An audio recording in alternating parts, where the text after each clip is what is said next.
टासिदेली नमस्कार यहाँहरू सम्पूर्णलाई मेरो युट्युब च्यानलमा स्वागत छ। म पेमा गेलु शेर्पा।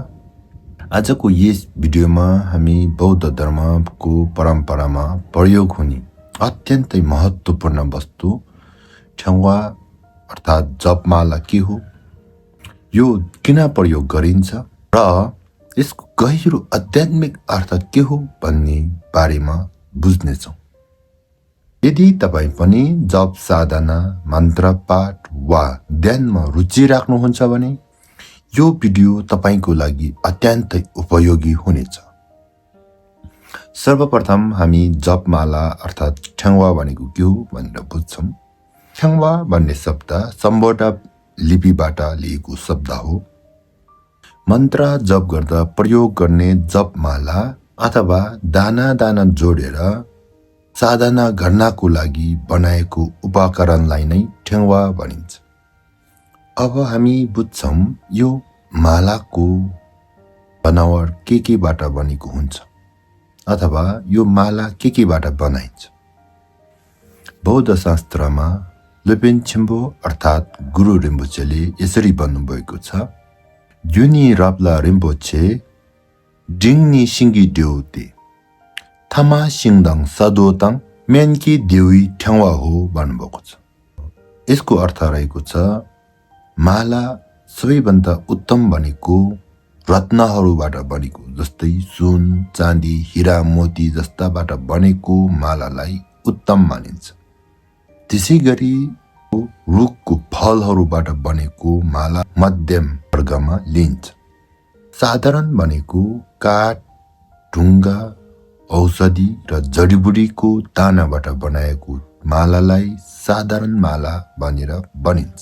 अब तपाईहरूलाई जिज्ञासा हुन सक्छ, यसो हो भने बोधिचित्त मालालाई किन उत्तम मानियो भने रिन्छेन ठेङ्वा नामक तिब्बती ग्रन्थमा यसरी उल्लेख गर्नुभएको छ, ठ्याङ्वे चेटक बोधि चेजाङपो कुनला सिपे ची देपाहिन भन्नुभएको छ।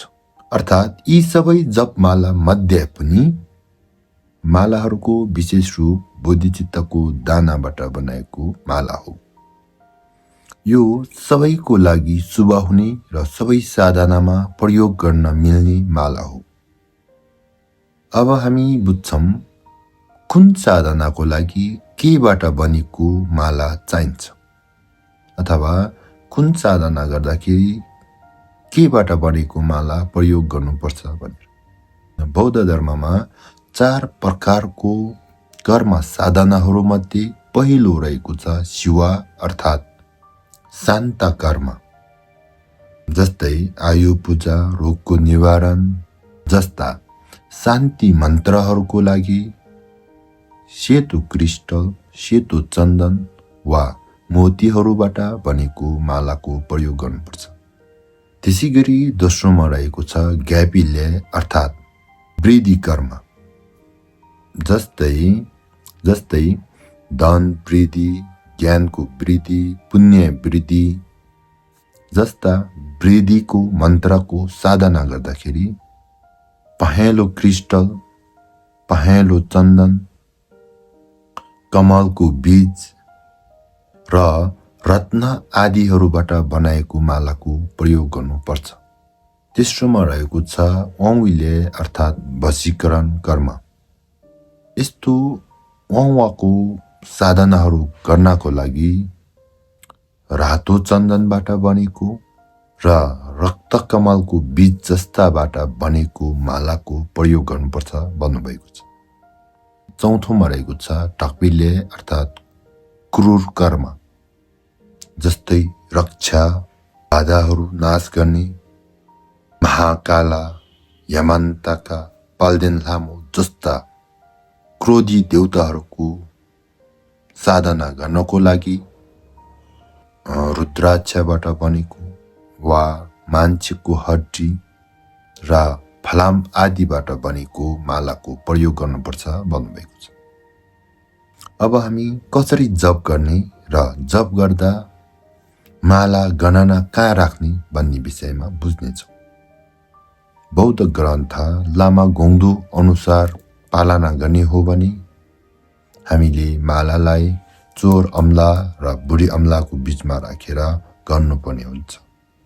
यसमा पनि ग्रन्थहरूमा यसरी बताउनु भएको छ, शिवालानी निङ्गडङ अर्थात् शान्त कर्महरूको लागि हामीले मालालाई हाम्रो छाती अथवा हृदयको छेउमा राखेर जप्नुपर्ने हुन्छ भन्नुभएको छ। त्यसै गरी ग्यापा तेवी थेतुती भन्नुभएको छ, अर्थात् वृद्धि कर्महरूको साधना अथवा जप गर्दा मालालाई हामीले हाम्रो नाभिको छेउमा राखेर जप गर्नुपर्छ भन्नुभएको छ। वाङला ठ्याङ्वा सङ्ने थे भन्नुभएको छ, अर्थात् वशीकरणको साधनाहरू गर्दाखेरि मालालाई हामीले हाम्रो तल्लो पेटको छेउमा राखेर जप्नुपर्छ भन्नुभएको छ।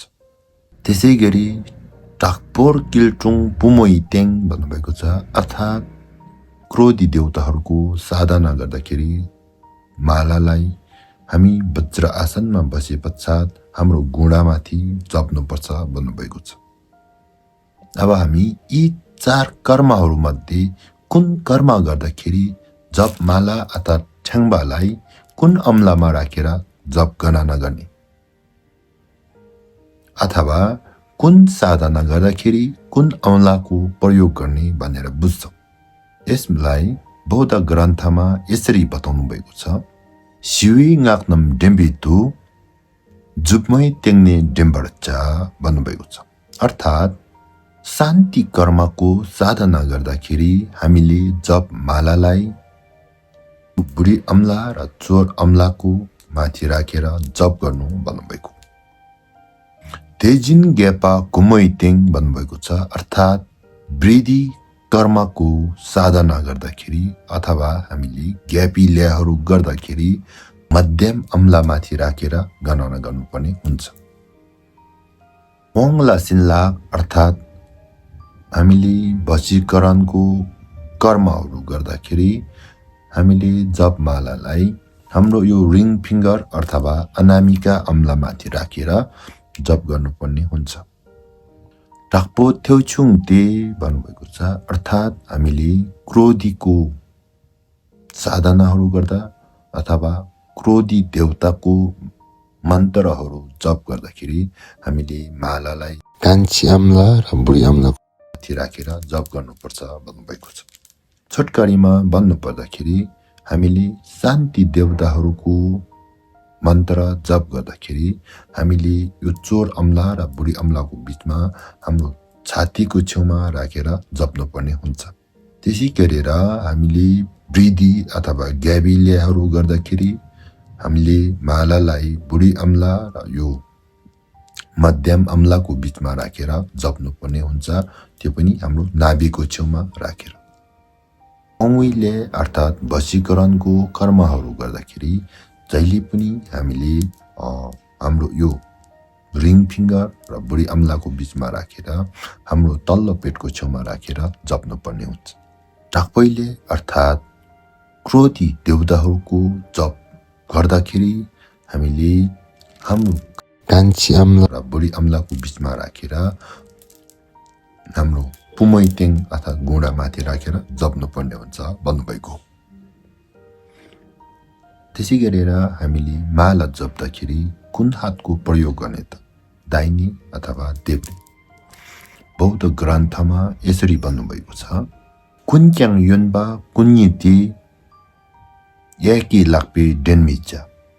सबै प्रकारको साधनाहरू गर्दाखेरि जहिले पनि हामीले मालालाई बायाँ हातले मात्रै जप्नुपर्छ भन्नुभएको।